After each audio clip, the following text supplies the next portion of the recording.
Hey everybody, welcome to my YouTube channel. I'm Dr. Angel Storm. Today I want to give you a list of reasons why negotiating with narcissists is so difficult.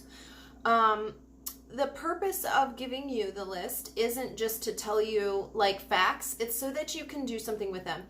A lot of times when you're negotiating with a narcissist or you're attempting to do mediation with a narcissist, nothing can be done because you feel as though the narcissist does not want to negotiate. And to a certain extent, you're right. But what if you had a list of reasons the narcissist doesn't want to negotiate, or the reasons why you feel the narcissist is unwilling to move from their position?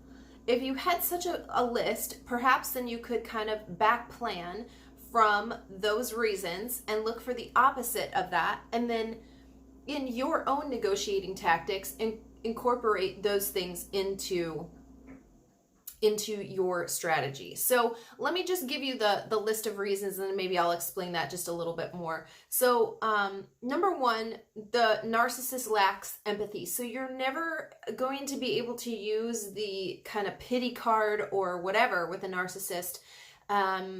You'll never be able to like emotionally manipulate them or even talk to them on an emotional level, because narcissists don't have empathy and they won't feel empathy for your situation. And in fact, sensing that somebody is emotionally weak, it will actually push the narcissist to attack in that place more. And so if you are doing negotiation or you're in mediation with a narcissist or whatever, this is a strategy that you're never going to be able to employ. And in fact, I tell my clients to not try to use emotion in their negotiating strategy. And just FYI, narcissists are energy vampires, and so when they sense that you are emotionally or mentally invested in something, that will be the first place that they attack. So the use of empathy or emotion with a narcissist is always dangerous, and it's especially so when you're doing negotiation with a narcissist or in mediation, court mediation with a narcissist. It just won't work. And in fact, you can set yourself up for failure by exposing that part of yourself. Number two, the narcissist is selfish. So we know that narcissists are selfish, and that this is one of the reasons why the relationship in general with the narcissist was so or is so turbulent. Well, this is going to come across in their negotiation. If in a lot of times, my clients will say, well, they just want to win. So if they want to win, you need to be presenting them offers that make it seem like they are winning. You need to actually find out what it is that they're after and let them win. Let them win at that. You need to find out what it is that will make them feel as though that they've gotten everything and you've gotten nothing, and word it in such a way that it nearly explicitly states that, because the narcissist is selfish. Narcissists are also horrible communicators. And so when it comes to negotiation and mediation and getting something that requires something in writing, it requires a solid plan, that kind of thing. And lots of narcissists don't want to put it in paper or in writing, because they've gotten so used to and good at verbally manipulating or harassing you. And so when it comes to writing something down, because they're poor communicators, this can be intimidating to them, because they aren't good at communicating, let alone verbal, nonverbal communication. So like written out instructions and things like that. Again, these are things that you need to take into consideration when you are setting up a mediation or a negotiation with a narcissist. You want to make sure that you aren't unnecessarily invoking some of these narcissistic tendencies. So you would want to have something in place where you can mitigate some of these things prior to sitting down with them. Another thing is that the narcissist will get the facts completely wrong.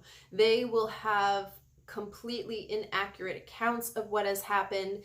And again, you want to make sure that you do everything that you can to mitigate this being a problem in your own mediation or negotiation with a narcissist. So you're going to want to have any and all records that might be necessary available during the mediation or negotiation, because the narcissist will, without a doubt, have facts wrong and completely inaccurate information, some of it on purpose, some of it just because they don't care to even keep account of what is actually happening. Even if it's involving a child, they just won't care.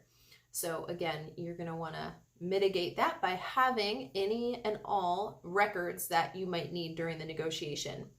You need to also remember that narcissists are always going to view themselves as the victim.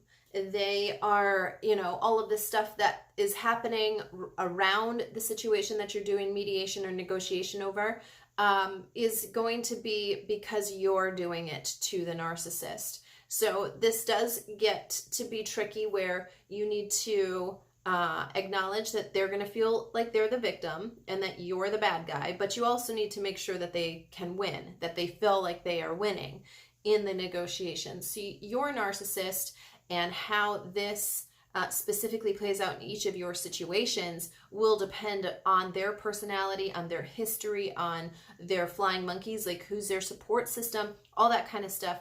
But you do need to keep in mind that they are victims to the core, and this also means that they'll never be held or they will not monitor them own selves. So they will not, even if they sign something and you get an agreement out of them, that doesn't mean that you've actually gotten an agreement out of them. It means you got a signature from them.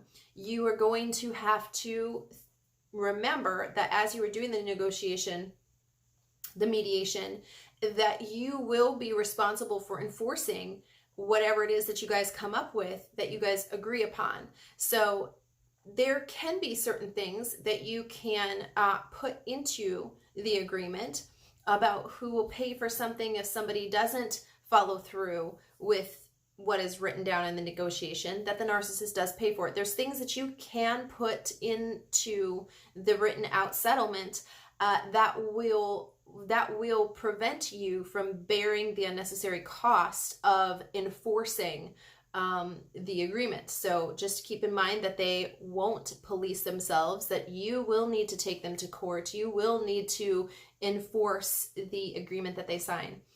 Just because they're signing an agreement doesn't mean that they're going to abide by it. So you need to be thinking in advance, like even if you get them to sign, how is this thing going to be enforced? You want to keep that in mind when you're doing the negotiation.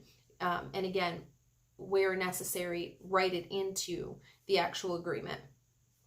And also, you need to make sure that you remember the narcissist isn't going to tell the truth, which kind of goes back to the last thing. You are not getting an agreement, even if they sign their name on a piece of paper. What you're getting is a signature.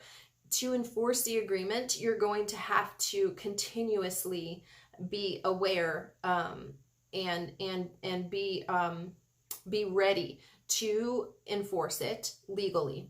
Narcissists are not going to tell the truth even when they're signing their name on something. That doesn't mean that that's actually what they will do, or that they even believe that what they're signing or saying is true. The narcissist just doesn't care. It's whatever truth is most convenient and whatever truth is going to fit the narrative at any given moment. And even if this means that they tell completely opposite stories, right? To one person they tell this story and then they tell the exact opposite story to somebody else. It doesn't matter to the narcissist. They don't care about the truth. They don't care about like facts and what actually happened. And again, this is why you need to be really diligent about documenting everything. I have created some bundles that can help you keeping track of everything, so that when you do need to take the narcissist to court, that it's very easy to have the court officials understand what has happened, first of all, what is going on, and not allow the narcissist to muddy the waters, because that is absolutely what they will do. By saying all of these various stories that you said this, oh no, now you said this, and absolutely providing zero proof for any of it. This is how they start painting a picture of the judge really can't tell who's telling the truth. It might be you, it might be the narcissist. They really can't tell. And so that muddying of the waters is something that you're going to need to be very good and skilled at settling. So you're going to need to be an expert at keeping track of everything that happens. And again, I've created bundles that can help you with spreadsheets and worksheets and all this kind of stuff so that you can do this very easily. So it just takes you a few minutes every day, and then you can have the necessary facts needed to build your case in court. So ultimately, I hope that this has given you some insight into how the narcissist will think about a negotiation or a mediation session. A lot of times you understand the facts, you understand your position, but you're not moving around to the other side of the table and looking at how the narcissist is viewing the mediation session or the negotiation session. And you have to have that insight if you want to be successful at mediating or negotiating with a narcissist. So I hope that this has given you some insight into that, some things that you can plan for if you are having negotiation or mediation with the narcissist coming up, and that all these things are applicable to your situation. So you guys, if you haven't already, please be sure to subscribe to my channel below and turn on the little bell so that you're notified whenever I upload a new video to this channel.